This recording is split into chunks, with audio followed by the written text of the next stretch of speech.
नमस्कार, सुबह के 11:30 बज रहे हैं। जी न्यूज पर इस वक्त हो चला है आपकी न्यूज यानी कि शुभ समाचारों का, जिसकी शुरुआत हम रेलवे से कर रहे हैं। रेलवे में महिलाओं की सुरक्षा को लेकर कई बार सवाल उठते हैं। आरोप ये लगता है कि रेलवे महिलाओं के लिए सुरक्षित नहीं है, लेकिन अब रेल मंत्रालय निर्भया फंड की मदद से देश के लगभग 100 स्टेशन पर सीसीटीवी लगाने की योजना तैयार कर रहा है, ताकि महिलाओं को सुरक्षित महसूस कराया जा सके। हाँ, मुझे लगता है काफ़ी हद तक सेफ्टी इंक्रीज होगी। सुरक्षित तो कर ही नहीं सकते। अभी जैसे न्यूज़ सुनते हैं हर डेली, कोई ना कोई न्यूज़ मिलती रहती है रेप की या कोई भी, तो उससे थोड़ा डर मन में रहता ही है। आई थिंक जो लोकल ट्रेन्स होती हैं या जनरल में ट्रेवल करते हैं स्पेशली एट नाइट, तो उनके लिए तो प्रॉब्लम रहता ही है। जनरल है, आई गेस उन कंपार्टमेंट्स का थोड़ा और सेफ्टी बढ़ाने की ज़रूरत है। ट्रेन में यात्रा करने वाली महिलाओं के साथ डर भी हमेशा सफर करता है। आज सुरक्षा के इसी खौफ को दूर करने की तैयारी कर ली है भारतीय रेलवे ने। आने वाले वक्त में भारतीय रेल महिलाओं के लिए पूरी तरह सुरक्षित होने जा रही है। हम सीसीटीवी सर्वेलेंस को स्ट्रेंथन करना चाहते हैं, सीसीटीवी कैमरास लगाना चाहते हैं लार्ज नंबर्स में, ताकि सीसीटीवी पूरे स्टेशनों की बेहतर निगरानी की जा सके और बेहतर सिक्योरिटी सुनिश्चित की जा सके। तो हमने इसके लिए जो है निर्भया फंड से हमको फंड मिले हैं। लगभग 500 करोड़ रुपए हम इस काम में खर्च कर रहे हैं। भारतीय रेलवे ने 1000 रेलवे स्टेशनों और ट्रेनों में सीसीटीवी कैमरे लगाने का फैसला किया है। खास बात यह है कि रेलवे स्टेशनों पर सीसीटीवी कैमरे लगाने के लिए 500 से 700 करोड़ रुपए निर्भया फंड से लिया जाएगा। यह फंड राजधानी दिल्ली में निर्भया कांड होने के बाद बनाया गया था। निर्भया फंड का प्रावधान 2 साल पहले बजट में किया गया था, जिससे महिलाओं की सुरक्षा के उपाय किए जा सके।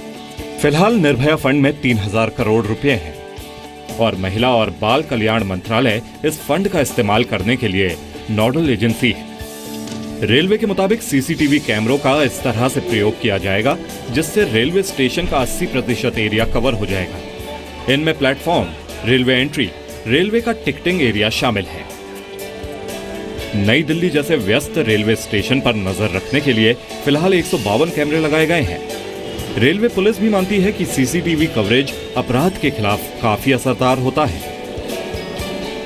हमारे लिए तो सीसीटीवी कैमरा बहुत अहम है और इस सीसीटीवी कैमरे से हम पूरी नई दिल्ली रेलवे स्टेशन के चप्पे चप्पे पर नज़र रखते हैं और जो भी हमें कोई भी ऐसी गतिविधियां नज़र आती है या कोई संदिग्ध गतिविधियां नज़र आती है उसको तुरंत हम कंट्रोल करते हैं। इसके अलावा रेलवे ने यात्री सुविधाओं के लिए सिटीजन चार्टर लागू करने का फैसला भी किया है। इससे रेल यात्रियों की बड़ी समस्या दूर होने जा रही है। अब उन्हें टिकट खिड़की से महज 5 मिनट में जनरल पैसेंजर टिकट और 15 मिनट में आरक्षित टिकट मिलेगा। माननीय रेल मंत्री जी ने यही कहा था कि हम ऑपरेशन 5 मिनट्स, मतलब 5 मिनट से ज़्यादा आदमी को टिकट खरीदने में लगने नहीं चाहिए। हालांकि सिर्फ सीसीटीवी कैमरे लगाना ट्रेनों में महिला सुरक्षा की कितनी गारंटी देगा, इस पर अभी सवाल है। देश के अमूमन सभी रेलवे स्टेशंस को सीसीटीवी कैमरों के अंडर लाने की बात चल रही है। कोशिश ये भी है कि सीसीटीवी कैमरे कोचेज में लगाए जाएं, क्योंकि महिलाएं कोच में सफ़र करते वक्त अक्सर असहज और असुरक्षित महसूस करती हैं। एक बार सीसीटीवी कैमरे लगने की शुरुआत होगी तो इसके नतीजे भी सामने आएंगे। हालांकि सबसे बड़ा सवाल ये है कि सीसीटीवी कैमरे लगा तो दिए जाएंगे, क्या वो सही तरीके से काम करेंगे, वो मेंटेन हो पाएंगे, ये अभी भी एक चुनौती है। अश्विनी कुमार के साथ पवन नारा, जी मीडिया, दिल्ली।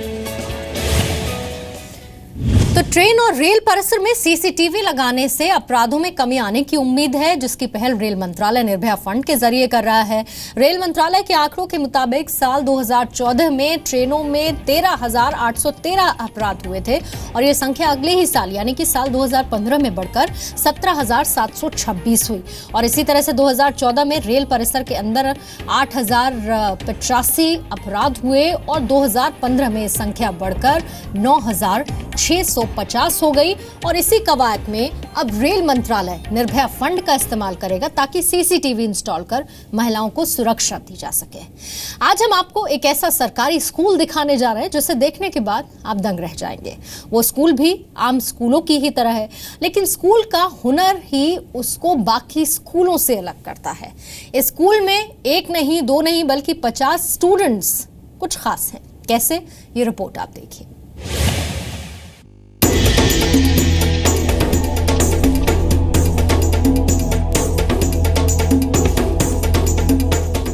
सधा हुआ निशाना, पैनी नजर और तीखे अंदाज। किसी के निशाने पर है 50 मीटर रेंज का बोर्ड, तो कोई 70 मीटर की दूरी पर निशाना साध रहा है। सबका निशाना बिल्कुल अचूक और सटीक। ये नजारा नागौर रोड पर स्थित डॉक्टर भीमराव अंबेडकर राजकीय आवासीय उच्च माध्यमिक विद्यालय की तीरंदाजी रेंज का है। राजस्थान में जोधपुर के इस सरकारी स्कूल को आज का अर्जुन गुरुकुल कहना गलत नहीं होगा। फिर बाद में चालू किया तो गेम नज़दीक था, फुल मेहनत की, तो पहले मैच में मेरा गोल्ड लगा था जिला स्तर पे, तो मेरे को और जोश आ गया कि अब मैं कुछ कर सकता हूँ। तो सर ने बोला थोड़ा बहुत मेहनत कर तो स्टेट पे तेरा मेडल लगेगा। इस स्कूल से निकले तीरंदाज देश भर में नाम कमा रहे हैं। विद्यालय ने अब तक 56 तीरंदाज तैयार किए हैं। इनमें से 47 राज्य स्तर पर और 6 राष्ट्रीय स्तर पर प्रतिनिधित्व कर चुके हैं।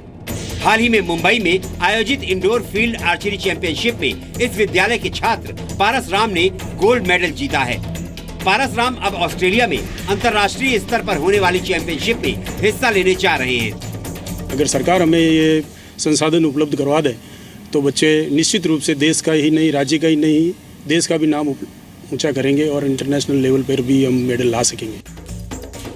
आवासीय विद्यालय में तीरंदाजी के खिलाड़ियों को पढ़ाई के अलावा हर दिन सुबह शाम 5 घंटे अभ्यास करवाया जाता है। इन तीरंदाजों को पारंपरिक लकड़ी के साथ ही महंगे और आधुनिक फाइबर से बने धनुष से ट्रेनिंग कराई जाती है। छात्रों को राष्ट्रीय और अंतर्राष्ट्रीय कंपटीशन में निर्धारित मानकों और दूरी के अनुसार निशाना साधने के गुर भी सिखाए जाते हैं। थोड़ा मेहनत कर रहा हूँ फुल। इस साल ऑस्ट्रेलिया वाला है इंटरनेशनल फील्ड इंडोर आर्चरी में, जो मेरा अभी लेटर आया नहीं, लेटर आएगा बाद में जाऊंगा बॉम्बे। जल्दी से जल्दी मेरे को इंडिया टीम में घुसना है और भारत के लिए मेरे को मेडल जीतना है। बेहतरीन तीरंदाजी के इस स्कूल ने अपनी एक अलग पहचान बनाई है। स्कूल की एक और खासियत है कि यहाँ ग्राउंड और तीरंदाजी रेंज की व्यवस्था करने में स्थानीय लोगों ने भी मदद की है।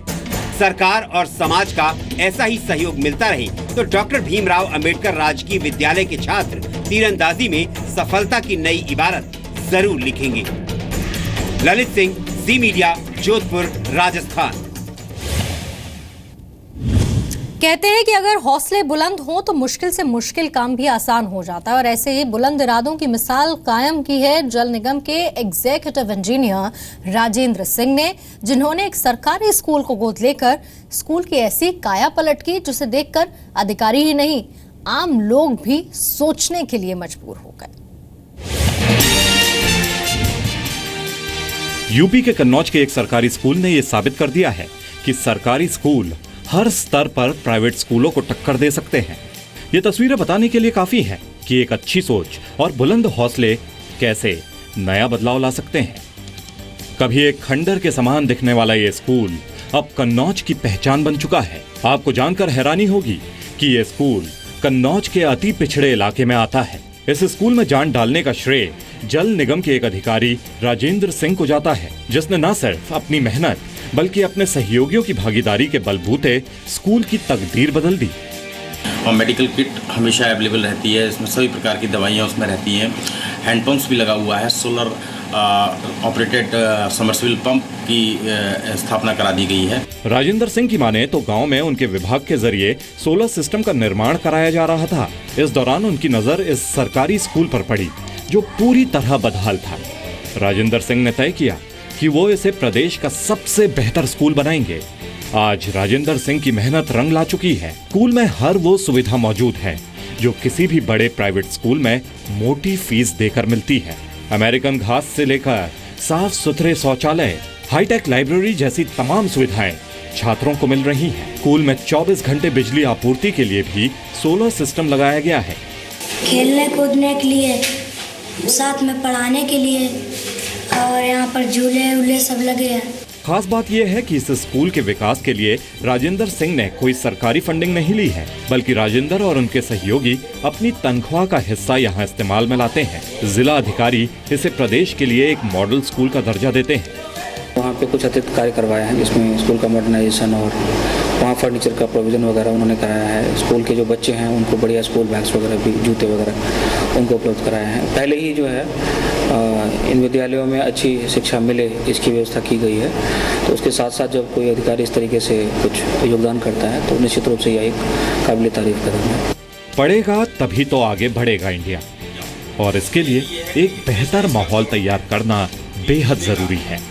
लेकिन देश के सरकारी स्कूलों के हालात बदलने के लिए राजेंद्र कुमार जैसे लोगों को आगे आने की जरूरत है, जिनकी एक कोशिश ने सिर्फ कन्नौज में ही नहीं बल्कि पूरे देश में एक मिसाल कायम की है। नित्य मिश्रा, जी मीडिया, कन्नौज।